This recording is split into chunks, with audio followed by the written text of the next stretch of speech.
একজন অংশীদার হতে পেরে আমি অত্যন্ত গর্বিত। এই প্রকল্পের লক্ষ্যই হলো আমার মতো মেয়েদের অধিকার দান। কন্যাশ্রী প্রকল্পকে সফল করে তুলতে আমার অঙ্গীকার। আমি 18 বছর বয়স পর্যন্ত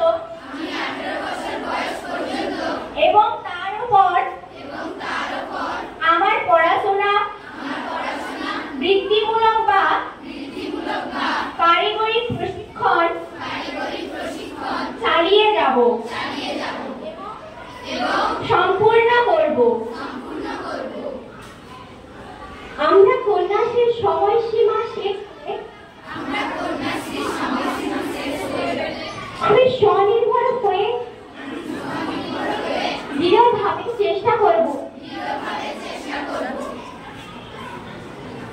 আমি কখনো 18 বছরের আগে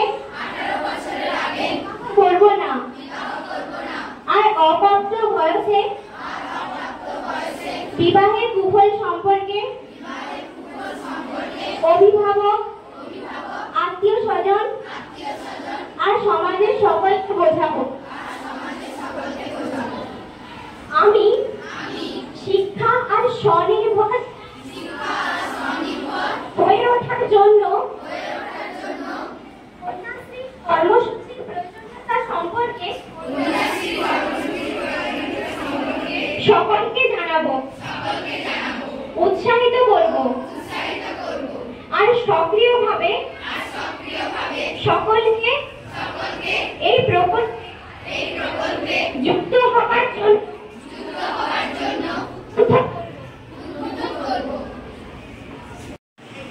তাহলে এগুলো হচ্ছে যে সময়ের সঙ্গে সঙ্গে যেগুলো শেখা, তার সঙ্গে সঙ্গে হচ্ছে যে আমার বৈজ্ঞানিক ব্যাপার কিনা মানুষ যে ডেভেলপমেন্ট হয় না।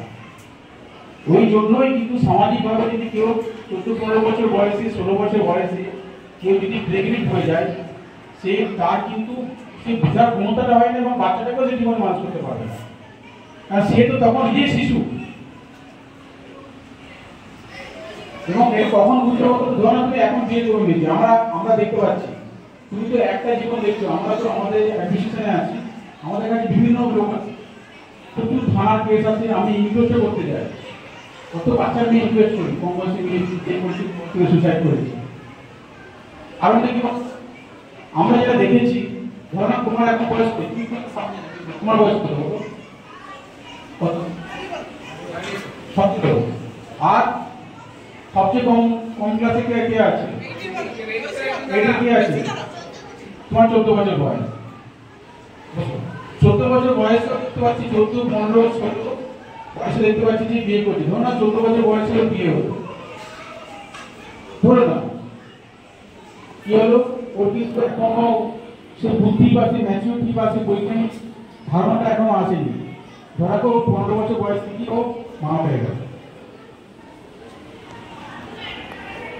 তাহলে কি হবে?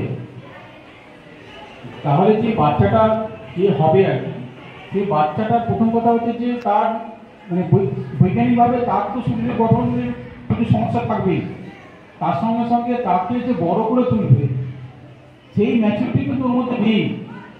ও যখন একটা বয়সে পৌঁছাবে তখন কিন্তু ম্যাচুরিটি আসবে। ও যখন আজকে ওর বয়স 14, ও যখন 20 বছর পৌঁছাবে, 21 বছর বয়সে পৌঁছাবে, তখন কিন্তু ও জানে যে একটা বাচ্চা কিন্তু শিখে যাবে তখন, বা আরো বয়সে দ্বিতীয় হয়, 20-25 দ্বিতীয় হয়, তখন কিন্তু জেনে গেল যে বাইরের জগৎটা কি আছে, কোথায় কি হলে সমস্ত ডাক্তার হলে কি, শরীর খারাপ হলে ডাক্তার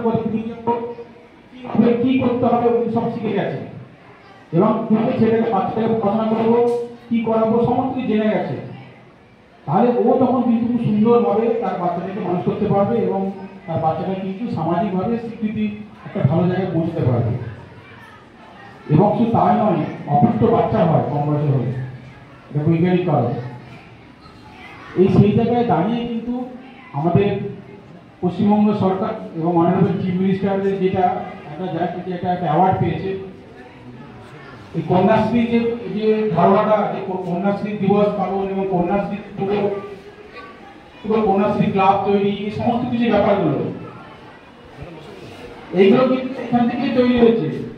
যে তোমাদেরকে মেয়েদের বলতে চাইছি যে মেয়েরা পড়াশোনা করুক, মেয়েরা পড়াশোনা করে এগিয়ে আসুক, তারা জীবনে প্রতিষ্ঠিত হোক। তাহলে কি হবে, তারা তাদের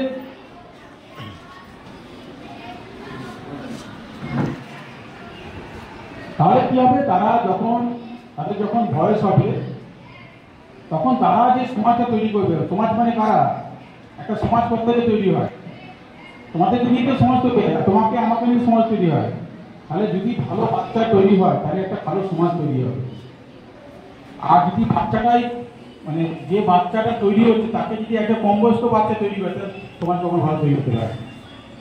এখান থেকে কিন্তু এই কন্যাশ্রীর ধারণাটা আছে, মেয়েদের মধ্যে যাতে পড়াশোনাটাকে এনকারেজ করার জন্য এবং তারা যাতে পড়াশোনা চালিয়ে যেতে পারে ধারণাটাকে, এই জন্যই কিন্তু এই প্রোগ্রামটা আঁকা হয়েছে এবং এই সেলিব্রেশন করা হয়।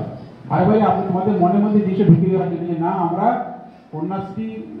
কন্যাশ্রী মেয়ে, আমরা পড়াশোনা করবো, আমরা বিয়ে করবো না, কম বয়সে বিয়ে করবো না।